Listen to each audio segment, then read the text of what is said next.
Good morning. Good afternoon. Good evening. I'm Ariel. I'm Shia. Welcome to being here. Yes. Today, we are doing or being with a transformational approach to teaching. If you're new to our style. You said what you said. What, being with? Yeah, being with rather than doing. Mm-hmm. Because so many teachers do their lesson plan rather than be there in the classroom with their students and see what's needed, wanted, and appropriate. We were reminded this morning of one of our dear friends who also has her doctorate in English. She teaches English in Germany, Dr. Dagmar, who once came to a seminar with us somewhere. I don't recall which country we were in. It was back when we were doing live seminars regularly, as opposed to virtual. Mm-hmm. And she came. They're still live. They are live, but they're virtually live. And that sounded funny. She went back into her classroom and suddenly found herself actually simply listening to the kids. And she met them as if for the first time, even though it was the middle of the school year. And learning happened without having to worry about lesson plans, trying to get it done, trying to get ahead, trying to make them work.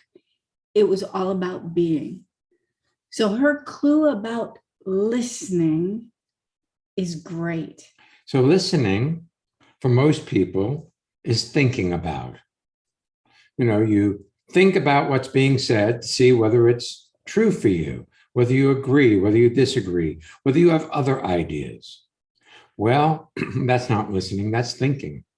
And listening is when you allow what's being said to come into you without filtering it through what you already believe to be reality, which will allow for transformation. It allows you to get into the current moment. See, no two things can occupy you at the same time. So if you're busy thinking about what's being said, you're not truly listening. You're engaged in something that's outside in time, outside of the current moment. And so transformation can't happen in those circumstances. What happens is you either agree or disagree with what's being said. But if you allow what's being said to come into you without filtering it through what you believe to be true, you may discover a whole new universe of possibility. That if you listen, you are heard, rather than trying to force information in.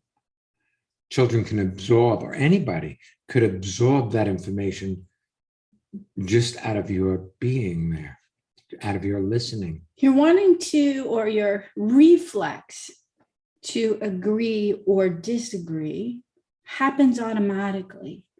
But then you have the option whether or not to follow that conversation internally about what you agree with or what you disagree with, or actually just keep being here as if your thoughts don't take precedence, but whoever you're listening to, the outside world does.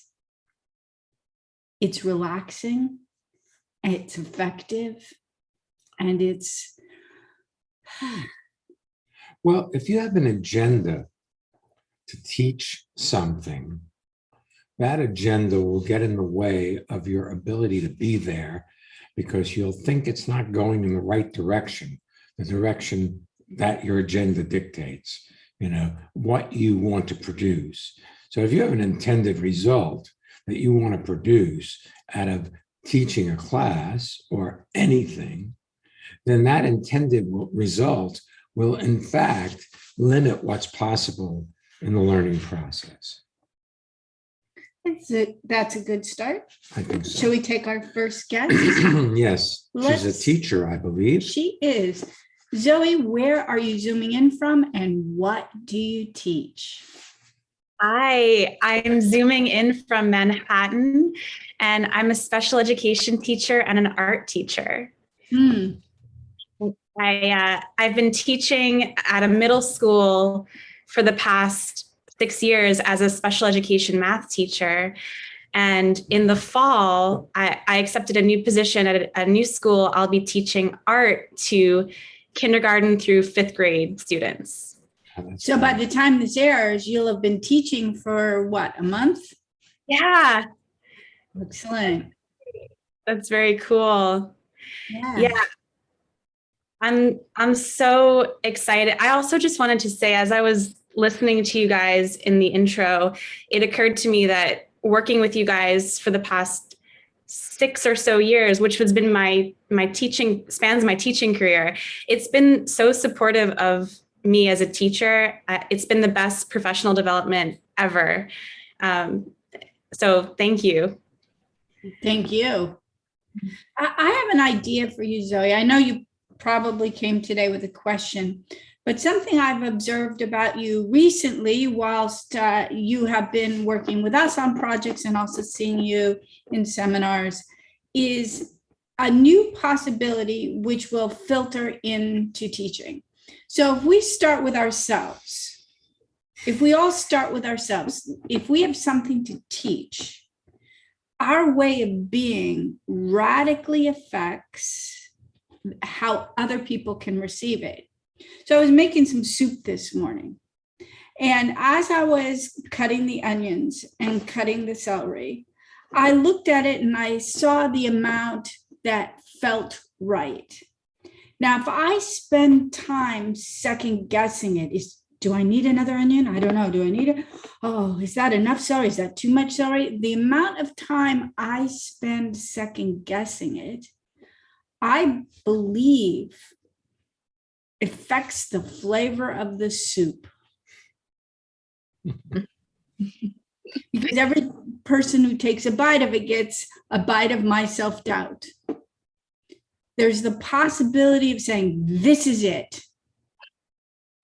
Here's I know. Yeah. Sorry. I just wanted to say, I know this is going to be a podcast, so I just wanted to say I'm smiling and nodding because that really resonates. Yes, I have a feeling you spend really approximately 4 times the amount of time it would take to do any given project, because you're talking to yourself about whether or not you like it, if it's good enough, if it's done, etc. That's accurate.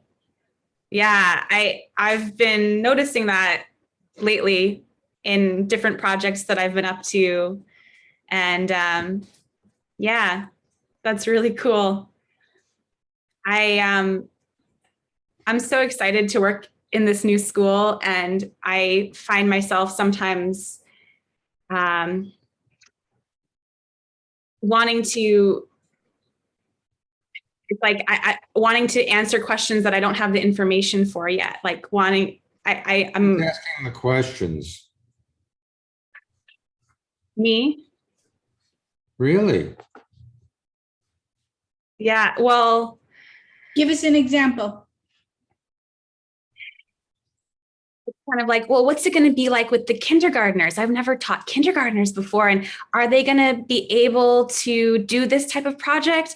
Is this going to work for them? Or will the fifth graders be ready for this? And yeah. Well, do you have any children in front of you when you're having that conversation with yourself? No. So you'll never get the answer. Right. So all this is hypothetical and conjecture rather than looking and seeing what's wanted and needed and providing that. Look, if you have kids in front of you and you start talking with them, they'll give you all the answers. You don't have to have questions. You wrote one of our favorite chapters in. Okay, there's one other thing though. So you've been teaching for 6 years. Have you been successful? Yes. Why should it stop now? Good question. Yeah. It shouldn't. There's no reason to stop now. You're a teacher. That's what you do.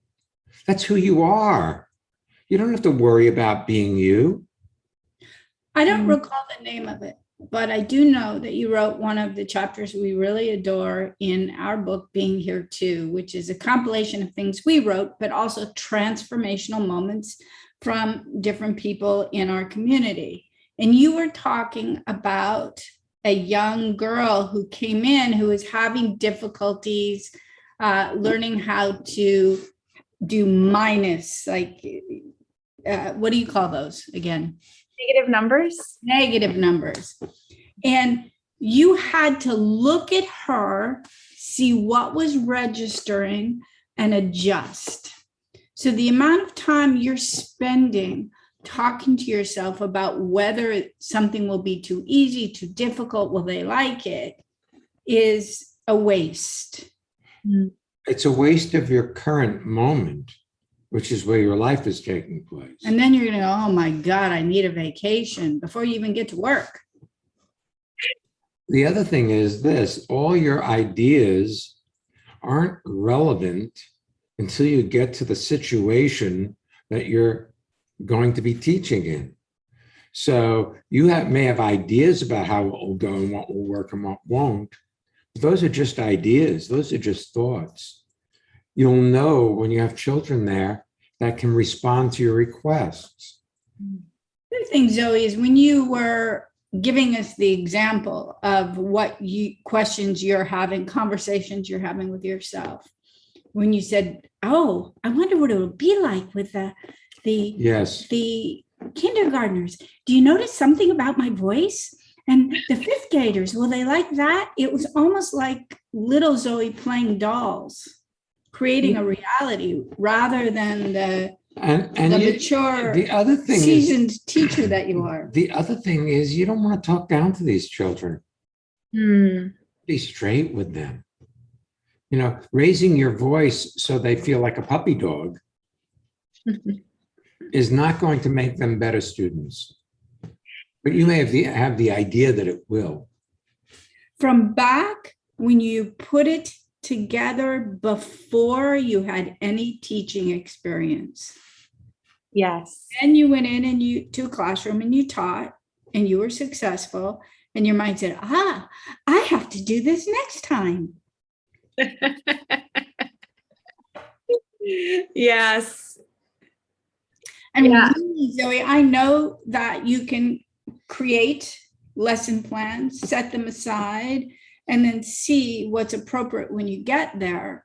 But there's a part of you that's talking to yourself about how it will be, which robs you, as Shia said, of this moment.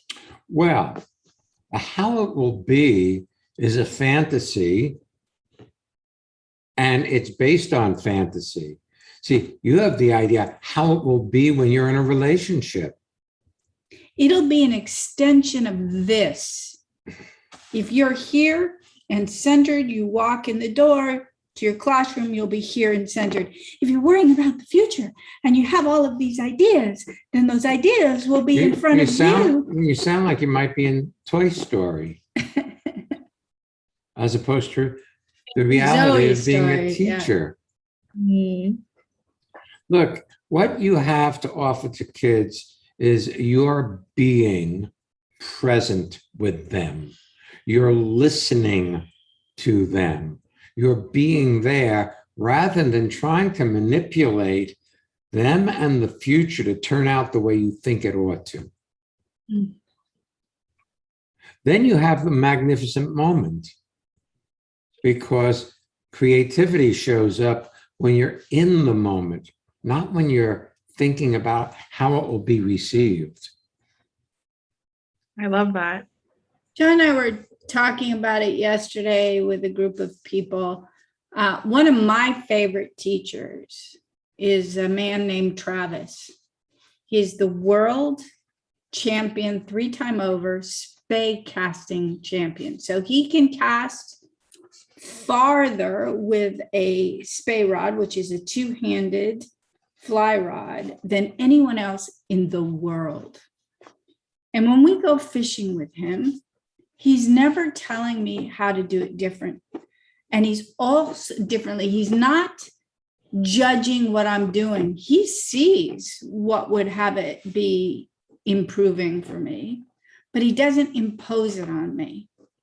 And then every once in a while, he'll say something like, "Ooh, let me try your rod. Like, let me cast that, because it would be," the implication is it looks like it would be fun. And he'll stand next to me and he'll do a single cast. And my casting in that moment gets exponentially better. I see it every time he walks near me before he takes a cast. Even I am better, because in his proximity, my ability to feel and see what's happening with the timing and what needs to be done to execute my cast to be the best possible me I don't even think gets seen. Yeah, it gets seen, but it isn't thought about. It is not thought about. It's a natural essence that emerges. It's never a thought process. So she doesn't think how to improve her cast. Her cast just improves because she slows down, gets more present. And see, when you slow down and get more present to the moment, you are responsive, you are appropriate to what the moment requests. Although last time I was with him and he took the rod and he cast it, I saw an element I'd executed perfectly before, but I had forgotten. Yes. And when he did the twist of his torso, I was like, it was like suddenly my ability to do that was returned to me, and I had greater distance, greater fun. It was just fun. Well, sometimes I just look up one of his videos on the internet on what is it? YouTube, and I just watch the way he casts, and my casting improves. Mm-hmm. Nothing said to try to fix or change me. Yeah, last time we went with him, he said, "Why don't you try my fly rod?" So I did, and I kept on making these excellent casts. Mm-hmm. So I went out and bought his fly rod. Well, one like it. Yes. I called over to Scotland, I think it was, and where they're manufactured, and ordered one. And I had it a few days later. It's an amazing world we live in. Yeah, it really is. I'm just getting chills hearing you guys talk about this. It's very cool. See, you're trying to get somewhere when you're already there, my dear. And if you allow yourself, oddly enough, to like you, appreciate you, dare to not think you need improvement, then what will happen? You walk in the room. And your kids will feel whole and complete and able and accomplished without even having to try to get there. And then new skills will become self-expression as opposed to, oh God, I got to learn this because I'm really messed awful. Up. Yeah. That's amazing. One other thing, as you know, we have been consultants for a number of years for a very talented administrator principal in the Bronx, Julie, at the High School of Language and Innovation. We've traveled along with her for a lot of different visits to classrooms where she's observing teachers so that she can give them feedback afterwards about their lesson plans and what they're doing, what they're seeing. And I really love it when we go into a classroom and somebody is wholeheartedly invested in their class as if she isn't there. Because what happens, or we aren't there because we're there along for the ride, is when they come 15 minutes later, an hour later for the feedback is easy to give. It's crystal clear. They're not hiding what they think might be their failings. They want to lay it out there tell me what you see so that they can improve. Oh, I didn't see that. It didn't occur to me. You're right. As opposed to trying to do it right and hide it from her. If you come from that, your kids will be like, tell me what you see, as opposed to trying to hide what they perceive as their failings. It all stems from you.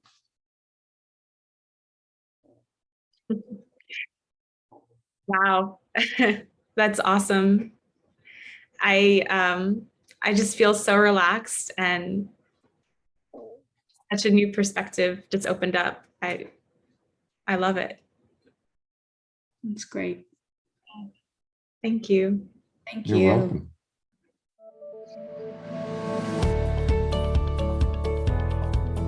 It's time for our listener feedback spotlight, where we hear from one of our listeners about how transformation has impacted her life or his life.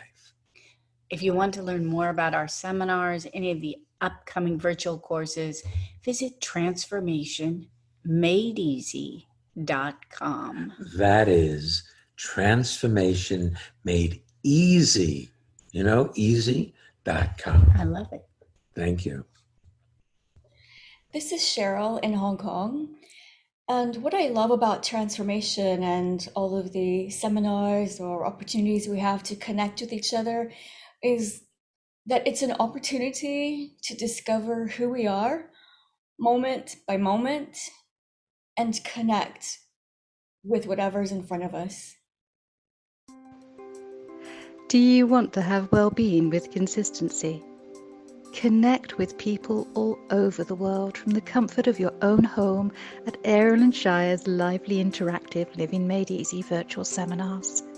Join any of their 2-hour online events or take a deep dive into the magic of being you at a virtual weekend seminar.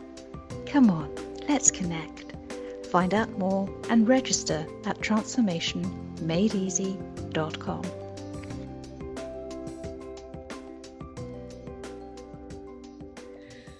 Our next Living Made Easy seminar is this Saturday. And then we have one on Monday evening. And for those of you in the European time zone, we have one on Tuesday evening, October 5th.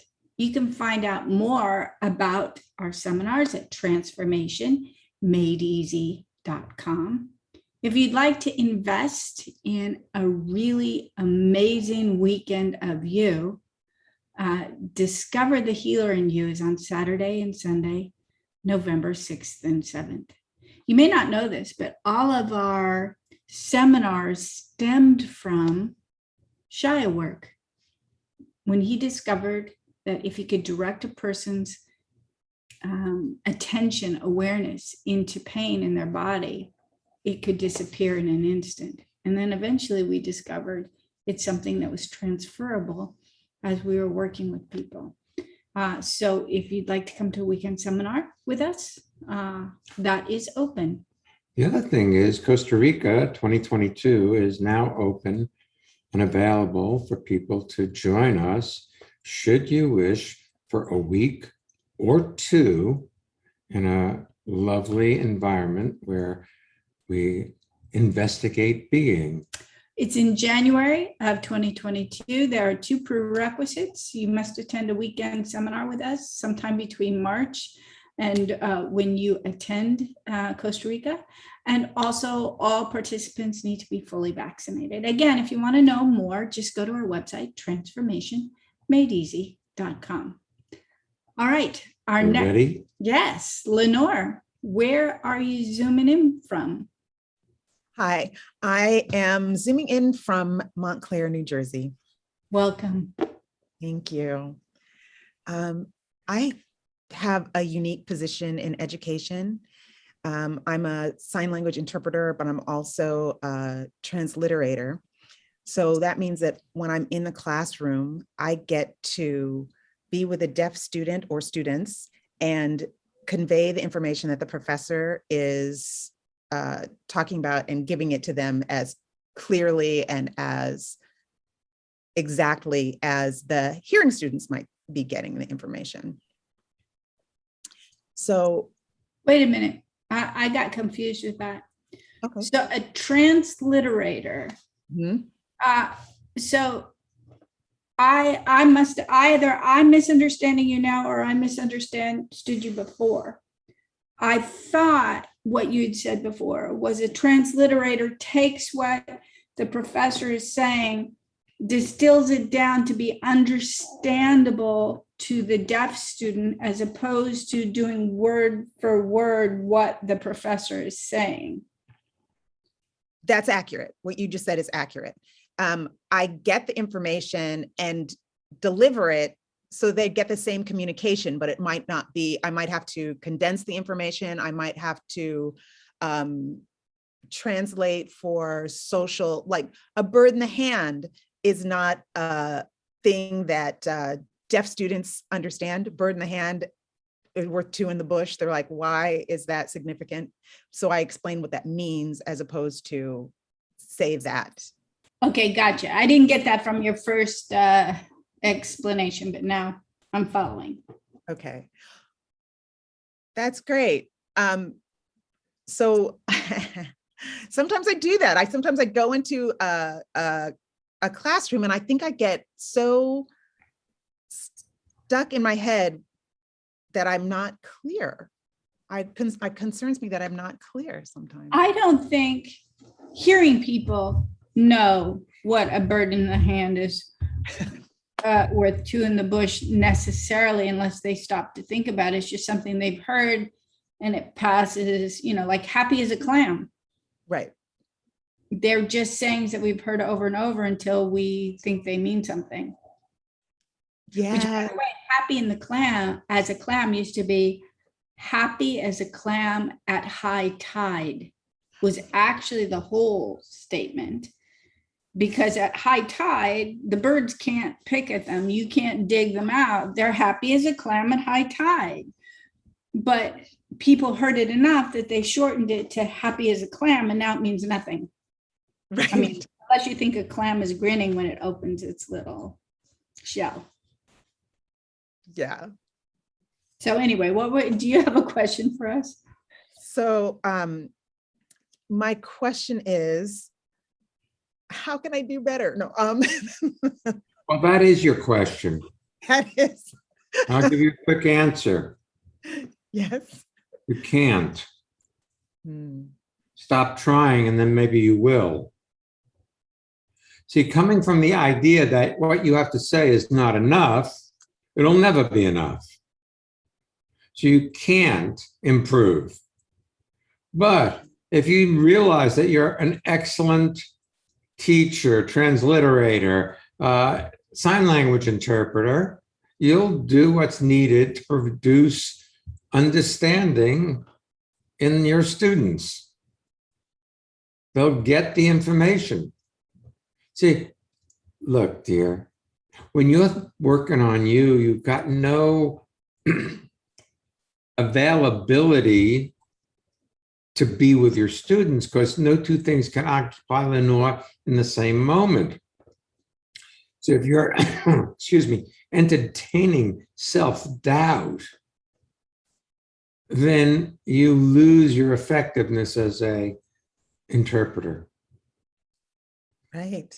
We do seminars with people in Europe, and they are frequently translated into German because a lot of our clientele there are either German or Swiss, and in Switzerland, they speak a variety of German. They call it Swiss German, but they can understand German. So if the interpreter starts working on themselves with something we say, so if we give an idea that they start thinking about their relationship, since we started talking about a relationship, then they are no longer an effective translator. They get lost every time. When you get lost in self-doubt or that you're not going to be enough, well, then you aren't. The other place where our translators get lost is when they have an experience in the moment that they are trying to suppress. So yesterday we did one with a very, very talented translator, Stephanie, and we were talking about aging parents. And there came a moment where she had a thought, I'm assuming, about her mom and aging. And her father has passed away. She got sad and she tried not to be that. And she got totally confused.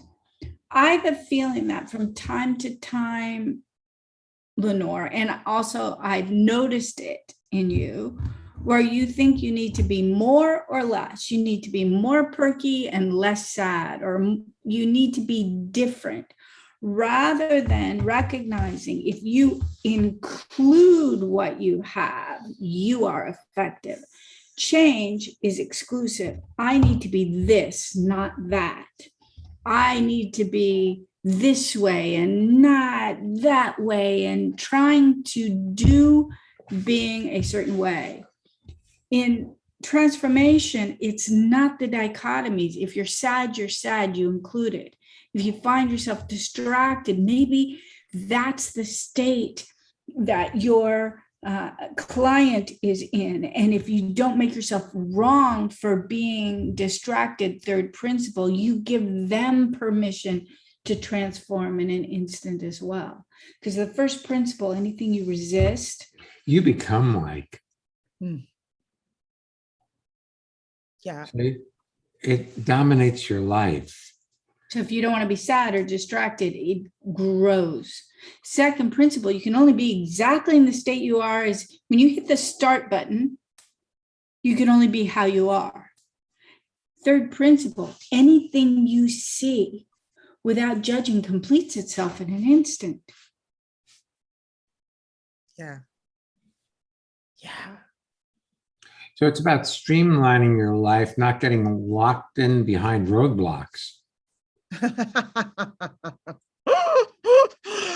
I love that. I love that so much. I was reading something yesterday about maximalist versus minimalist, and maximalist meaning you have a lot of things with a lot of colors or a lot of stuff in your life. But if you really are a minimal person, but you packed in a lot of stuff, it's just roadblocks. You can't get through it. And I feel like I have definitely seen myself put things in my own way. Well, that's because you're working on yourself. Yeah. See, it's that simple. Well, even now you're analyzing whether you're a maximalist or a minimalist. And you've come to any label you put on yourself sticks you somewhere, rather than allows you to discover who you are moment by moment, because you're in a state of change in every moment. You know, life keeps happening and it's all new and it's all unique, unless you think you're a certain way and you put a label on you. Like, I'm an introvert or I'm an extrovert. Either way, you've labeled yourself, and then you look for those things that you hold as false or flaws, rather than just notice that this is the way I am in this moment. I suspect whoever you were reading had an opinion which was better, maximal or minimal. Yeah. And so now suddenly you're trying to become a minimalist. And yet I remember once I read or heard somewhere that powerful men part their hair on the other side. Then I part my hair. So I started parting my hair the other way. It didn't make me any more powerful. It made me kind of foolish. now I can't even remember which side it was on. But it doesn't really matter. I just part my hair the way it wants to fall. And it doesn't make me, so I'm not John Kennedy. You know, it's interesting, Lenore, we're talking to you, and I know that people are listening to this as a podcast and they can't see you, but you were talking about maximalists. They like color and they surround themselves with color. And here you are seated in front of a magenta deep background. You have a turquoise wall hanging, which is a piece of fabric that you clearly like. with insets of color that kind of match your skin tone, and you're wearing a shirt that matches your wall background, and you're making people who have a passion for color wrong. Out of some new system you read. That's something you read. And you see, that's the other thing. It's so easy to get lost in the beliefs of other people that we hold as expert rather than trusting our own experience. I don't like listening to the news that much because all I get are people's opinions, and they either are for or against something Because then it's news. rather than just seeing what is, rather than being for or against anything and just allowing your life to unfold as this amazing experience if you're there for it. But if you've got all kinds of beliefs of the right way to be, then you never fit that because you just don't fit your beliefs. Your beliefs are fantasies. They were put together by child-age people like baby Lenore when she thought her father was trying to kill her because he lifted her up at the Acropolis so she could look and see, or the Pantheon, or some other place in Greece, I don't remember which one it was, so she could see better. And you thought he was going to throw you over the wall. Yes. Yes, yes, yes. That's so funny. You know, I haven't been to your new home. It's not that new, but I haven't been in your home. But I was in an earlier version of your home. And I recall, and I know about you that you do a lot of things with fabrics. You were pretty famous for making lots of masks early in the pandemic. You make amazing handbags and belly packs, fanny packs, and belts. And in case you guys haven't met her, it's Lenorables. You can look it up. And so you probably have a lot of fabrics around of different kinds. And somehow when you were talking about, oh, you're surrounded by roadblocks, I thought you had a picture of the items in your home. I didn't think, I just got this image as if you are now holding all of these colorful fabrics as roadblocks. And I would just like to stop for a moment and talk about entropy, because entropy is the thing. And all of us know this. You have a closet, you have a sock drawer, you have an area in your home. And if you're not really there, it devolves down into chaos and mess. It goes from order to disorder. So it's entirely possible that what you're considering roadblocks might simply be a result of entropy. In that if you don't make yourself wrong for a mess you have in the corner, but actually address it, it may resolve very quickly. oh, I love that. That's great. Yeah. Yeah, that's true. That's true. I have been making myself wrong for a number of things, but that. Well, look, when you're making yourself wrong, you don't have any space to be creative. No two things can occupy you at the same time. And if you're busy making yourself wrong for being the way you are, you never discover how brilliant you are. I think this has something to do with the recent visit you have with your sisters, to tell you the truth. Where you pick up a familiar way of relating and falling into the pecking order of your family. And then you add the stress of it because we know you're a good friend of ours, that your dad has some health issues and there's not answers to them, and they could be life-threatening health issues. And so it's easy if you go over here and work on yourself and get consumed with that. You don't have to be seated in the unknown, which is an uncomfortable place. That's familiar. Well, it's uncomfortable if you resist it. Right.